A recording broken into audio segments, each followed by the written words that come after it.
The streets of Sydney lay cloaked in darkness, punctuated only by the eerie blue glow of Zillar drones patrolling the skies. Kalen Wolf, a shadow among shadows, moved swiftly through the alleyways. His heart pounded in his chest, but his mind was a sharp, focused blade. Tonight was crucial. The Resistance needed this victory. In a hidden bunker beneath the city, Kalen joined a group of grim-faced Resistance fighters. Their leader, Kalen, stood tall, his eyes gleaming with determination. "We hit the Zillar convoy at dawn," he announced. "It's carrying vital supplies. We can't afford to fail." Tension simmered as the group debated the plan's risks. "We've lost too many already," argued Lucas, a veteran fighter. "This ambush could be our last stand." Kalen's voice cut through the dissent. "Every loss we've suffered has brought us here.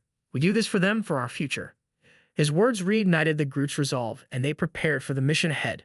At dawn, the Resistance took positions on the outskirts of the city. The convoy approached, its sleek, alien design stark against the ruined landscape. Kalen's signal sent the fighters into action. Explosions rocked the convoy as they struck, catching the Zillar off guard. Amid the chaos, Kalen led the charge, his strategy unfolding with precision. Victory seemed within reach until a Zillar drone spotted them, its alarm piercing the dawn. Reinforcements were on their way. "Fall back!" Kalen shouted, covering their retreat. As they scattered, the ominous hum of approaching Zillar ships filled the air, leaving their fate uncertain. The Resistance barely escaped the Zillar reinforcements, but not unscathed. In the aftermath, Kalen knelt beside Lucas, who had taken a severe hit. "Hold on, buddy," Kalen urged, though he knew the odds were slim. Back at the bunker, grief and anger permeated the air. "We can't keep this up," a young fighter named Aaron exclaimed, tears brimming in her eyes. "We're losing too many." Kalen faced the group, his voice steady. "Every sacrifice strengthens our cause. We discovered something today. A weakness in their tech. We can use this." The tension eased slightly as the group listened. Kalen outlined their findings, revealing a potential vulnerability in the Zillar's control systems. This discovery sparked hope, but also highlighted the urgency of their mission. "How do we exploit it?" asked Maya, a sharp-witted engineer.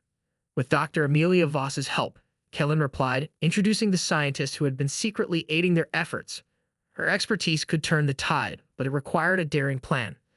Just as they began formulating their strategy, alarms blared. "They found us," someone yelled. Panic ensued as the bunker became a hive of frantic activity. Kalen's mind raced as he led the evacuation, vowing to regroup and fight another day. On the run, Kalen and a smaller group navigated the perilous streets, evading Zillar patrols.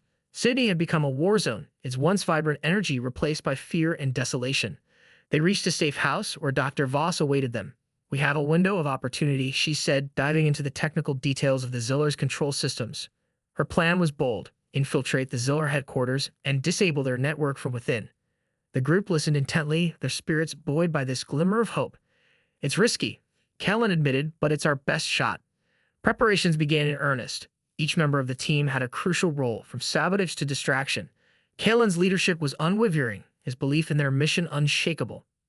As they finalized their plans, Kalen received a cryptic message from an unknown source claiming to have critical information. "It could be a trap," Maya warned. "Or it could be the key to our success," Kalen countered, deciding to take the risk. He arranged to meet the contact, the tension of the unknown adding to the high stakes. Kalen met the contact in a desolate part of the city. The man, a former Zillar collaborator named Ryan, seemed nervous but genuine. "I have the schematics of their headquarters," Ryan said, handing over a dated chip. Kalen's eyes narrowed. "Why help us?" Ryan's voice trembled. "I made a mistake siding with them. I want to make it right." The information checked out, but Kalen remained cautious. With the schematics in hand, the Resistance's plan gained new momentum. They prepared for the infiltration, aware that success hinged on precise execution. The night of the mission, tension hung thick in the air. Kalen led his team through the heavily guarded Zillar headquarters, using Ryan's schematics to navigate the labyrinthine corridors. Every step was fraught with danger, but their resolve was unyielding. Just as they reached the control room, alarms blared. Doors slammed shut, trapping them inside. "It's a trap," Aaron shouted. Velisarn entered, his expression a mix of smugness and contempt. "Did you really think you could outsmart us?" he sneered. The realization of Ryan's betrayal hit hard, but Kalen's defiance burned brighter. Kalen faced Velis, the air thick with tension.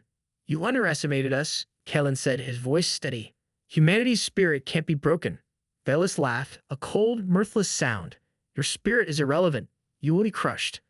The battle that ensued was fierce. Trapped and outnumbered, the resistance fought with everything they had. Dr. Voss worked frantically to hack into the Zillar systems, her fingers flying over the keyboard. Outside, the sounds of a larger battle echoed through the corridors. Reinforcements from other resistance cells had arrived, turning the tide. Hope surged as human forces flooded the headquarters, fighting with renewed vigor. Dr. Voss's voice rang out. I've got it. The Zillar systems began to falter, their controls slipping. Chaos erupted among the alien forces, giving the resistance a crucial advantage. Velis and Callan faced off, their struggle intense and personal. This ends now, Callan growled, using a combination of strength and strategy to outmaneuver the Zillar overlord. Velis, realizing his imminent defeat, triggered a self-destruct sequence. If I fall, you all perish, he hissed. The facility shook as alarms blared. Callan and his team raced to escape, the countdown ticking ominously. The corridors blurred as they sprinted, the weight of their mission propelling them forward. As they reached the exit, the building began to collapse. Callan turned back, ensuring everyone made it out. The explosion behind them was deafening, a testament to their victory and the high cost it demanded.